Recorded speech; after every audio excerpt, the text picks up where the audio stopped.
മഴയും വെയിലും മാറി മാറി വന്നുകൊണ്ടിരിക്കുന്ന ഈ ഒരു മൺസൂൺ കാലത്ത് കുട്ടികളിലും മുതിർന്നവരിലും ഒരുപോലെ പകർച്ചപ്പനികൾ വ്യാപകമായിക്കൊണ്ടിരിക്കുകയാണ്. അതിൽ ഏറ്റവും അപകടകാരിയായ പനിയാണ് ഡെങ്കിപ്പനി. കൊതുകുജന്യ രോഗമായ ഡെങ്കിപ്പനി അതികഠിനമായ പനി, അതോടൊപ്പം തന്നെ ശക്തമായ തലവേദന, കണ്ണുകളിൽ വേദന, ശരീരവേദന, പേശിവേദന, സന്ധിവേദന, ബോണി പെയിൻ, ശരീരത്തിൽ റാഷുകൾ തിമിർപ്പുകൾ, അതോടൊപ്പം തന്നെ ഓക്കാനം, ഛർദി, കഠിനമായ ക്ഷീണം എന്നിങ്ങനെയുള്ള ലക്ഷണങ്ങളോടെയാണ് സാധാരണ കാണപ്പെടാറുള്ളത്. എന്നാൽ മറ്റു ചില കേസുകളിൽ ഇതോടൊപ്പം തന്നെ മോണകളിൽ നിന്ന് രക്തസ്രാവം, അതുപോലെ രോമകൂപങ്ങളിലൂടെ രക്തം കിനിയൽ, കറുത്ത നിറത്തിലുള്ള മലം, അതുപോലെ മൂത്രത്തിലൂടെ രക്തം പോകുന്ന അവസ്ഥ എന്നിവ അപൂർവമായി കണ്ടുവരാറുണ്ട്. ഇതിനെ നമ്മൾ ഡെങ്കി ഹെമറേജിക് ഫീവർ എന്ന് വിളിക്കുന്നു. അതോടൊപ്പം തന്നെ ഇത് ആന്തരിക അവയവങ്ങളെ ബാധിക്കുക മൂലം ഡെങ്കി ഷോക്ക് സിൻഡ്രോം എന്ന അത്യന്തം അപകടകരമായ ജീവാപായം വരുത്തുന്ന അവസ്ഥയിലേക്കും എത്തിപ്പെടാറുണ്ട്.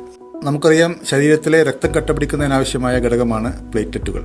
സാധാരണയായി 1.5 ലക്ഷം മുതൽ 4 ലക്ഷം വരെ യൂണിറ്റുകൾ കണ്ടുവരാറുള്ള പ്ലേറ്റ്ലെറ്റ് ഈ പ്രത്യേക രോഗാവസ്ഥയിൽ അതിവേഗം കുറയുന്നതും അതോടൊപ്പം തന്നെ ഏകദേശം 10,000 വരേക്കും കുറഞ്ഞു വരുന്നതും സാധാരണയാണ്.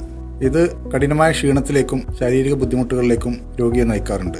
ഇത്തരത്തിൽ അതിവേഗം കുറഞ്ഞു വരുന്ന പ്ലേറ്റ്ലെറ്റ് കൗണ്ടുകൾ കൃത്യമായ ഹോമിയോപ്പതി ഡോക്ടറുടെ മേൽനോട്ടത്തിലുള്ള ചികിത്സയിൽ 24 മുതൽ 48 മണിക്കൂറിനകം തന്നെ നോർമൽ റേഞ്ചിലേക്ക് എത്തുന്നത് സർവ്വസാധാരണയായി കണ്ടുവരാറുള്ളതാണ്. മാറി മാറിയുള്ള മഴയും വെയിലും അതോടൊപ്പം തന്നെ നമ്മുടെ നാട്ടിലുള്ള കാർഷിക സാഹചര്യങ്ങളും, റബ്ബർ തോട്ടങ്ങൾ, കവുങ്ങിൻ തോട്ടങ്ങൾ, തെങ്ങിൻ തോട്ടങ്ങൾ, അശാസ്ത്രീയമായ വേസ്റ്റ് നിർമ്മാർജ്ജന സാഹചര്യങ്ങൾ, ഇവയെല്ലാം കൊതുകുകൾ പെരുകുന്നതിന് വലിയൊരു സാഹചര്യം ഒരുക്കുന്നു. ഇത്തരം ഉറവിട നശീകരണങ്ങളാണ് ഇക്കാര്യത്തിൽ നമ്മൾ പ്രതിരോധത്തിനായി ഏറ്റവും പ്രധാനമായി ചെയ്യാനുള്ളത്. ഈഡിസ് ഈജിപ്റ്റി എന്ന കൊതുകുകളാണ് ഡെങ്കിപ്പനിയുടെ മൂലകാരണം.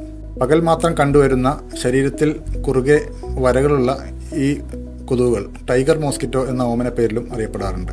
പ്രധാനമായും പകൽ മാത്രം കണ്ടുവരുന്ന, പകൽ മാത്രം കടിക്കുന്ന ഇത്തരം കൊതുകുകളുടെ സാന്നിധ്യം രാത്രി താരതമ്യേന കുറവാണ്.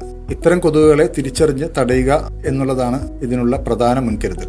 ഡെങ്കി രോഗബാധിതർ അവരുടെ ഭക്ഷണത്തിന്റെ കാര്യത്തിൽ പ്രത്യേകം ശ്രദ്ധിക്കേണ്ടതുണ്ട്. രോഗാവസ്ഥയിൽ തിളപ്പിച്ചാറിയ വെള്ളം ധാരാളം കുടിക്കുക, പച്ചക്കറികളും പഴവർഗ്ഗങ്ങളും ധാരാളം ഉപയോഗിക്കുക, ദഹിക്കാൻ എളുപ്പമുള്ള ലഘുവായ ഭക്ഷണങ്ങൾ ഭക്ഷണത്തിൽ ഉൾപ്പെടുത്തുക, അതുപോലെ ജങ്ക് ഫുഡുകളും ഹോട്ടൽ ഭക്ഷണവും കരിച്ചതും പൊരിച്ചതും വറുത്തതുമായ ദഹിക്കാൻ ബുദ്ധിമുട്ടുള്ള ആഹാര സാധനങ്ങൾ വർജിക്കുക. അതുപോലെ തന്നെ സ്വയം ചികിത്സ ഒഴിവാക്കി അംഗീകൃത പരിചയസമ്പന്നരായ ഡോക്ടറെ സമീപിക്കുകയും അവരുടെ കൃത്യമായ മാർഗനിർദ്ദേശം അനുസരിച്ച് ചികിത്സ തേടുകയും ചെയ്യുക. കാരണം പ്രത്യേകിച്ചും ആസ്പിരിൻ, ആൻറ്റിബയോട്ടിക്കുകൾ, അതുപോലെ പാരസെറ്റമോൾ ഉൾപ്പെടെയുള്ള മരുന്നുകൾ രോഗത്തിൻ്റെ ചില പ്രത്യേക ഘട്ടങ്ങളിൽ അപകടകരമാകാൻ സാധ്യതയുണ്ട്. അതിനാൽ സ്വയം ചികിത്സ ഒഴിവാക്കുക, ഡോക്ടറുടെ നിർദ്ദേശം അനുസരിക്കുക.